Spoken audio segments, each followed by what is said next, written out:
So আপনারা বুঝতে পারছেন নেপালের সাথে আমাদের প্রায় 700-800 কোটি টাকার ব্যবসা এবং ভুটানের সাথে 300 কোটি টাকার ব্যবসা। ওভারঅল 1000 কোটি টাকার উপরে ব্যবসা। বাংলাদেশ কিন্তু শুধুমাত্র একটা বাৎসরিক আপনার যদি আমি বলি ইকোনমিক ইয়ারে কিন্তু বাংলাদেশ লস করবে। আসসালামু আলাইকুম। আশা করি সবাই ভালো আছেন। আজকে আসলে বাংলাদেশের জন্য অত্যন্ত দুঃখজনক একটা টপিক নিয়ে আলোচনা করার জন্য আপনাদের সামনে এসেছি। আজকের টপিকটা হচ্ছে বাংলাদেশ ভারত যে ট্রান্সশিপমেন্ট চুক্তি ছিল সেই ট্রান্সশিপমেন্টটাকে ভারত ক্যানসেল করে দিয়েছে গত মঙ্গলবারে। সে বিষয়ে আজকে বিস্তারিত আলোচনা করব। তো এই বিষয়টা আসলে বাংলাদেশের জন্য অত্যন্ত দুঃখজনক। আপনারা হয়তো ভিডিওর টাইটেল দেখে বুঝতে পেরেছেন যে বাংলাদেশ আসলে এই ট্রান্সশিপমেন্ট বন্ধ হওয়ার কারণে হাজার হাজার কোটি টাকার লোকসানে পড়বে বা হাজার হাজার কোটি টাকার ক্ষতির সম্মুখীন হবে বাংলাদেশ। তো সেই বিষয়ে আজকে বিস্তারিত আলোচনা করব। আজকের পুরো ভিডিওটাকে আমি আসলে ৩টা পার্টে ভাগ করব। প্রথমে নাম্বার 1 আমি আপনাদেরকে আসলে দেখাবো যে এই ট্রান্সশিপমেন্ট চুক্তিটা আসলে কি বাংলাদেশ এবং ভারতের মধ্যে এবং এটা কবে হয়েছিল সেই চুক্তি নিয়ে একটু আলোচনা করব। ভারত কি কারণে এই চুক্তিটা হঠাৎ করে এসে ক্যান্সেল করলো বা ক্যান্সেল করার পর তারা আসলে কি কারণ বলেছিল সেটা নিয়ে আলোচনা করব ভিডিওর প্রথম পার্টে।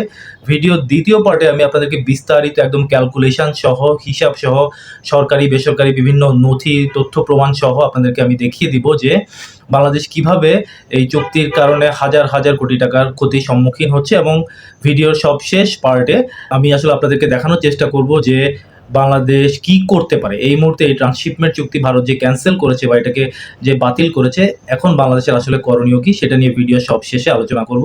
তো সবাইকে বলবো আপনারা ধৈর্য ধরে পুরো ভিডিওটা একটু দেখবেন।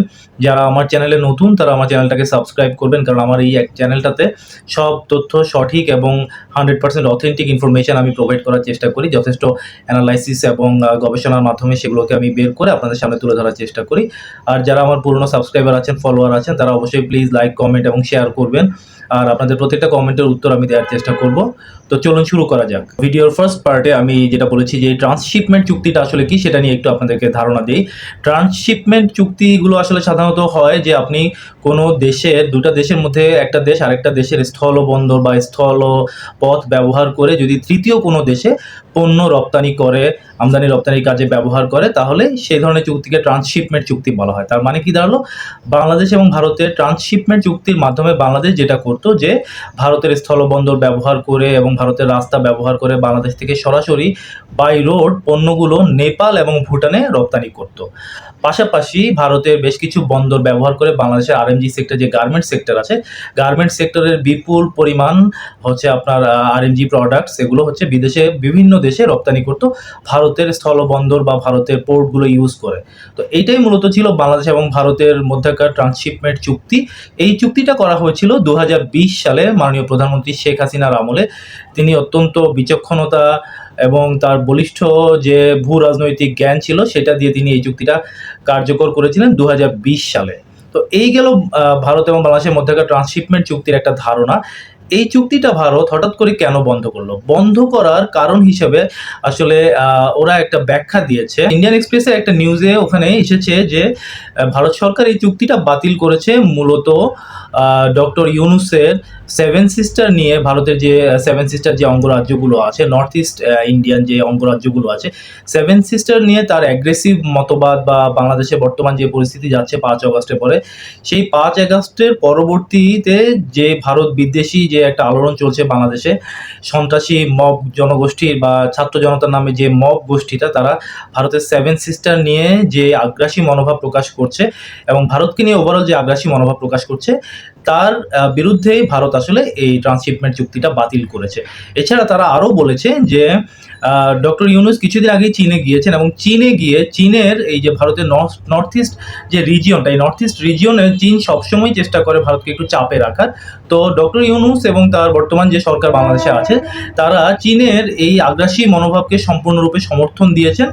চীনের যে নর্থ ইস্টের প্রতি যে প্রেশারটা দিচ্ছে এবং এখানে যে একটা ভূ রাজনৈতিক, তারা যে একটা অর্থনৈতিক অঞ্চলের যে একটা চাপ দিচ্ছে, এই চাপটাকে বর্তমানে ডক্টর ইউনূস এবং ওনার সমর্থিত সরকার তারা সম্পূর্ণ সমর্থন দিয়েছেন। এই সমর্থন দেওয়ার কারণেই ভারত আসলে ডক্টর ইউনূসের বা বাংলাদেশের টোটালি অ্যাগেনস্টে চলে গিয়েছে এবং এই ট্রান্সশিপমেন্ট চুক্তিটা ক্যান্সেল করে দিয়েছে। ভিডিওর দ্বিতীয় পার্টে আমি অ্যাজ ইউজুয়াল যেটা বলেছিলাম যে আপনাদেরকে আসলে দেখাবো বাংলাদেশ এই ট্রান্সশিপমেন্ট বাতিল হওয়ার কারণে যে পরিমাণ হাজার হাজার কোটি টাকার ক্ষতির সম্মুখীন হবে, সেই ক্ষতির হিসাবটা আসলে এবার আপনাদেরকে বুঝিয়ে দেয়। আমি শুরুতেই বলেছি এই ট্রান্সশিপমেন্ট চুক্তিতে বাংলাদেশের সবচেয়ে বড় অ্যাডভান্টেজ ছিল তারা ভারতের স্থলবন্দর এবং স্থলপথ ব্যবহার করে নেপাল এবং ভুটানে রপ্তানি করত। তো আসুন শুরুতেই দেখি নেপালের সাথে বাংলাদেশের যে ট্রেড ভলিউম বা যে বিজনেসের যে পরিমাণটা, এক্সপোর্টের যে ইম্পোর্টের যে পরিমাণটা ছিল সেটা একটু জেনে নিই। নেপালের সাথে 2022-23 অর্থ বছরে বাংলাদেশ প্রায় $50 মিলিয়ন, $50 মিলিয়ন ব্যবসা করেছে। $50 মিলিয়ন, এবং 2023 বছরটাকে যদি শুধু কাউন্ট করি, 2022-23 তো অর্থ বছর বললাম, আর যদি শুধু 2023-কে কাউন্ট করি, 2023-এ $59.2 মিলিয়ন বিজনেস করেছে বাংলাদেশ এবং নেপালের মধ্যকার ট্রেড ভলিউম হয়েছে, যার মধ্যে প্রায় $50 মিলিয়ন বাংলাদেশ এক্সপোর্ট করেছে এবং $10 মিলিয়ন মতো বাংলাদেশ ইম্পোর্ট করেছে নেপাল থেকে পণ্য। তো এই $60 মিলিয়ন, $60 মিলিয়ন, এটাকে যদি আপনি টাকায় কনভার্ট করেন, এটা প্রায় 700 কোটি টাকার উপরে।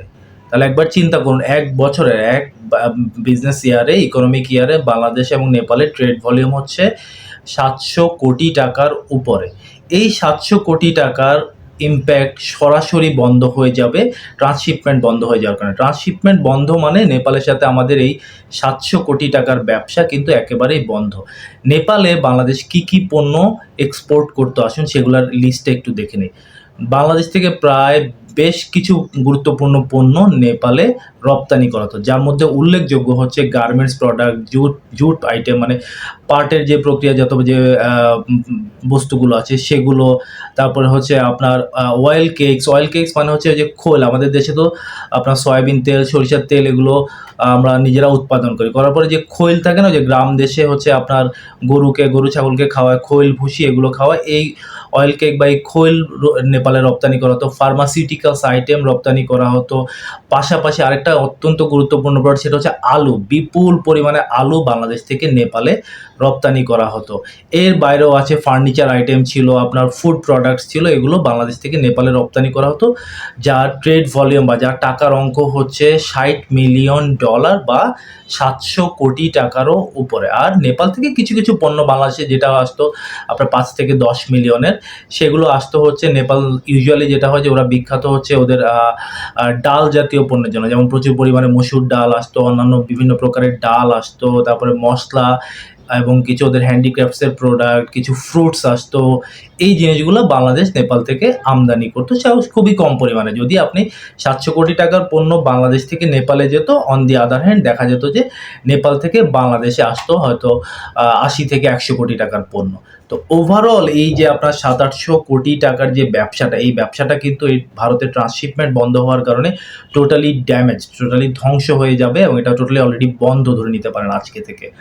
এর ফলে কি বড় একটা ইম্প্যাক্ট পড়বে, এই যে 700-800 কোটি টাকার যে ব্যবসাটা চলতো বাংলাদেশ এবং নেপালের মধ্যকার, এই ব্যবসাতে হাজার হাজার মানুষের জীবিকা জড়িত ছিল। এই যে আপনি ঠিক সিম্পল একটা আইটেম আমি যদি বলি আলু, এই আলুর সাথেই নেপালে আলু পাঠানো নিয়ে হাজার হাজার মানুষ কাজ করতো, একদম খেতে, কৃষক থেকে শুরু করে একদম বিমানে বা আপনার বাই রোডে ট্রাক ড্রাইভার নিয়ে যাচ্ছে, এই পুরো প্রক্রিয়াতে হাজার হাজার মানুষের কর্মসংস্থান হয়েছিল। এই হাজার হাজার মানুষ কিন্তু এখন এই ব্যবসাতে বন্ধ হয়ে যাওয়ার কারণে পুরোপুরি বেকার হয়ে যাবে, এবং হাজার হাজার মানুষ বেকার হয়ে গেলে তাদের পরিবারের কয়েক লক্ষ লোকের জীবিকা কিন্তু হুমকির মুখে পড়বে এই ট্রান্সশিপমেন্ট বন্ধ হয়ে যাওয়ার কারণে। আর এর চেয়ে বড় যে ক্ষতিটা আমাদের হয়েছে, আমাদের যে রিজিওনাল যে রিজিওনাল যে আপনার সাউথ এশিয়ার যে রিলেশনশিপটা এক্সপোর্ট ইম্পোর্টের, এইটা বা যে রাষ্ট্রগুলোর মধ্যে যে হচ্ছে আপনার রাজনৈতিক যে সম্পর্ক বলেন, পররাষ্ট্র নীতিগত যে সম্পর্ক বলেন, এই সম্পর্কগুলো আস্তে আস্তে অত্যন্ত খারাপ পর্যায়ে চলে যাবে ট্রান্সশিপমেন্ট বন্ধ হয়ে যাওয়ার কারণে। এবার আসা যাক ভুটানের ব্যাপারে, যে এই ট্রান্সশিপমেন্ট বন্ধ হওয়ার কারণে বাংলাদেশ এবং ভুটানের সম্পর্কে কি পরিমাণ ক্ষতি হবে এবং কত শত কোটি টাকার লস এখানে হবে।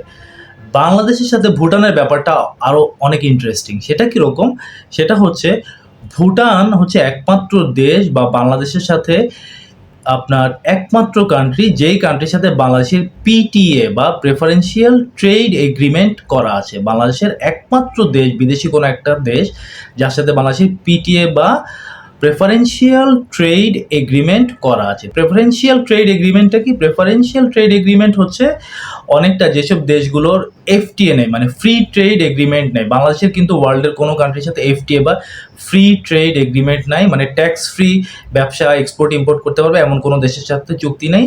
পিটিএ বা প্রেফারেন্সিয়াল ট্রেড এগ্রিমেন্ট একমাত্র ভুটানের সাথেই আছে। এইটা করা হয়েছেও সেই 2020 সালেই, যখনই ভারতের সাথে এই যে ট্রানজিটের যে ব্যাপারটা বা ট্রান্সশিপমেন্টের যে ব্যাপারটা এটা হলো, পরপরই মাননীয় প্রধানমন্ত্রী শেখ হাসিনার উদ্যোগে এবং ভুটানের রাজার উদ্যোগে দুই দেশের ব্যবসায়ীদের কল্যাণের জন্য এই চুক্তি কিন্তু করা হচ্ছে। এই চুক্তিটার উল্লেখযোগ্য দিক হচ্ছে এই চুক্তির মাধ্যমে বাংলাদেশ প্রায় 100টা পণ্য ভুটানে ট্যাক্স ফ্রিভাবে রপ্তানি করতে পারবে। ভুটান সরকারকে কোনো ট্যাক্স দিতে হবে না। On the other hand, Bhutan সরকার বা ভুটান থেকে বাংলাদেশে প্রায় 50টার মতো পণ্য ট্যাক্স ফ্রিভাবে বাংলাদেশে ইম্পোর্ট হবে বা ভুটান থেকে বাংলাদেশে আসতে পারবে। ভুটানের ব্যবসায়ীদেরও এই 50টা পণ্যের উপরে কোনো ট্যাক্স দিতে হবে না। সো ব্যাপারটা কিন্তু অনেক ইন্টারেস্টিং। আচ্ছা, এখন হয়তো অনেকের মনেই প্রশ্ন যাবে যে ভুটানের সাথে একমাত্র কেন পিটিএ করা আছে বা প্রেফারেন্সিয়াল ট্রেড এগ্রিমেন্টটা বাংলাদেশে করা আছে? এটা ওই যে একটাই কারণ বাংলাদেশের স্বাধীনতার সর্বপ্রথম বাংলাদেশকে স্বাধীন রাষ্ট্র হিসেবে স্বীকৃতি দিয়েছিল ভুটান। সেই বঙ্গবন্ধুর সময় থেকে ভুটান বাংলাদেশের অকৃত্রিম বন্ধু, বাংলাদেশের প্রথম স্বীকৃতি প্রদানকারী দেশ।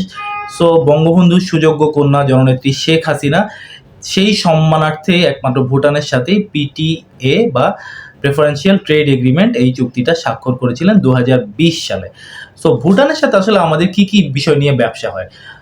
একইভাবে ফিরে যায় 2022-23 অর্থ বছরের দিকে যদি আমরা তাকাই, বাংলাদেশের থেকে ভুটানে যে ট্রেড ভলিউম সেটা হচ্ছে $22.1 মিলিয়ন। $22.1 মিলিয়ন মানে প্রায় 300 কোটি টাকা।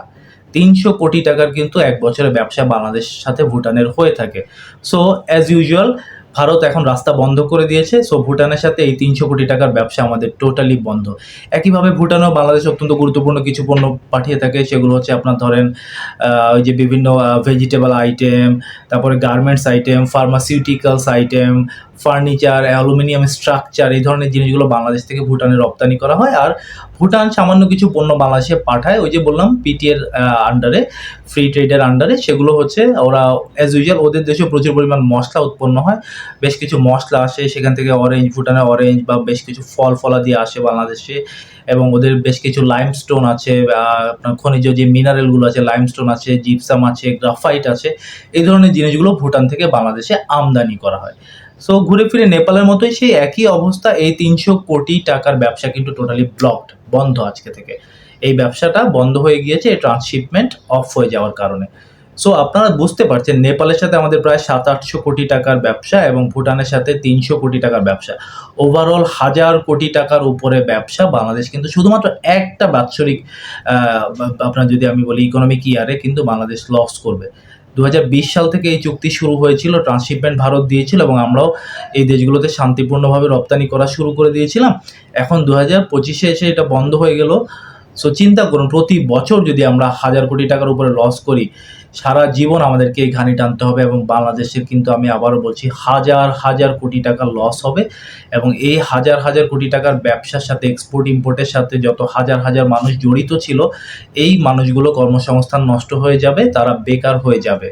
তো এর সবই হচ্ছে আমাদের আসলে কি বলবো, বর্তমানে বাংলাদেশের যে পরিস্থিতি, বাংলাদেশে বর্তমানে যারা দেশের নিয়ন্ত্রণে আছে বা দেশের ক্ষমতার জায়গাগুলোতে বসে আছে, এদের অধিকাংশ হচ্ছে মূর্খ এবং উচ্ছৃঙ্খল। এদেরকে অনেকটা আসলে টোকাইদের হাতে এখন বাংলাদেশের ক্ষমতা চলে গিয়েছে। এই টোকাইরা কথায় বয়কট ইন্ডিয়া, বয়কট ভারত এগুলো বলে। এখন যখন একদিনের মাথায় ভারত ট্রান্সশিপমেন্ট বন্ধ করে দিল, এখন আবার তারা বলছে যে ভারত কিন্তু বন্ধুর আচরণ করলো না, ভারত তাদের সেই পুরনো রূপে ফিরে গেলো। আর এই স্টুপিডরা, আমি খুব বাজেভাবেই বলবো, আর এই ইডিয়েটগুলো, তোমরা একটা কান্ট্রিকে সারা জীবন বয়কট করবা, তাদের ক্ষতি করতে চাবা, তাদেরকে অপমান করতে চাবা, অপদস্থ করতে চাবে, আর তারা এগুলো বসে বসে সহ্য করবে, তাই না? কোনোভাবেই তারা এগুলো বসে বসে সহ্য করবে না। এবং ভারত যে কাজটা করেছে তা 100% সঠিক সিদ্ধান্ত নিয়েছে। একটা দেশ তার ক্ষতি করতে চাচ্ছে প্রতিনিয়ত, আর তাদের জায়গা থেকে কোনো অ্যাটেম্প নেবে না, তারা তাদের জায়গা থেকে কোনো অ্যাকশন নেবে না, এটা হতে পারে না। ভারত তার জনগণের জন্য, তার দেশের জন্য যে কাজটা করেছে 100% সঠিক কাজ করেছে বলে আমি মনে করি। আশা করি আপনারাও বুঝতে পেরেছেন যে ভারতের জায়গা থেকে ঠিকই করেছে। ভিডিওর একদম লাস্ট পার্টে চলে এসেছি, যে পার্টে আমি বলেছিলাম যে অত্যন্ত গুরুত্বপূর্ণ, সেটা হচ্ছে যে এখন বাংলাদেশের করণীয় কি। এই যে ভারত এবং বাংলাদেশের মধ্যকার ট্রান্সশিপমেন্টটা বাতিল হয়ে গেল, এখন বাংলাদেশের করণীয় কি? অত্যন্ত দুঃখের সাথে জানাচ্ছি আসলে এই মুহূর্তে আমাদের কিছুই করার নাই। আমি আবারও বলছি, আই রিপিট, এই মুহূর্তে আমাদের কিছুই করার নাই। কী কারণে করার নেই? কারণ বাংলাদেশে বর্তমানে কোনো গণতান্ত্রিক সরকার নেই। জনগণের ভোটের মাধ্যমে নির্বাচিত কোনো গণতান্ত্রিক সরকার বাংলাদেশের ক্ষমতায় নেই। সো অগণতান্ত্রিক, অসাংবিধানিক কোনো সরকারের সাথে ভারত কোনো চুক্তিতে যাবে না নতুন করে, বা কোনো সমঝোতায় যাবে না। এটা 110% আপনারা নিশ্চিত থাকতে পারেন। সুতরাং এই মুহূর্তে বাংলাদেশের আসলে কিছুই করার নেই। অতি দ্রুত নির্বাচনের মাধ্যমে যদি কোনো একটা গণতান্ত্রিক সরকার গঠন হয়, অথবা মাননীয় প্রধানমন্ত্রী শেখ হাসিনা যদিও সংবিধান মতে তিনি এখনও বাংলাদেশের ইলেক্টেড প্রাইম মিনিস্টার, উনি যদি আবার কোনোভাবে না কোনোভাবে যদি ক্ষমতায় এসে বসেন, সেক্ষেত্রে ভারতের সাথে আশা করা যায় যে এই চুক্তিগুলো আবার পুনর্বহাল হবে এবং দেখা যাবে যে উইথ মোর অ্যাডভান্টেজেস, দেখা যাবে যে ভারত বিগত চুক্তিতে যতটুকু অ্যাডভান্টেজ দিত, দেখা যাবে যে গণতান্ত্রিক সরকারের সাথে বা আওয়ামী লীগ বা শেখ হাসিনার সরকার আসলে তাদের সাথে নতুন করে যে চুক্তি হবে, সেই চুক্তিতে আরও বাংলাদেশের জন্য আরও বেশি সুযোগ সুবিধা হয়তো আমরা পাবো অদূর ভবিষ্যতে। তো ততদিন পর্যন্ত আমাদের অপেক্ষা করতে হবে। আমরা আশা করছি বাংলাদেশে বর্তমানে যে মবের রাজনীতি চলছে, মবের যে একটা আলোড়ন চলছে, এই আলোড়ন থেকে আমাদেরকে অতি দ্রুত আল্লাহ মুক্তি দিবেন।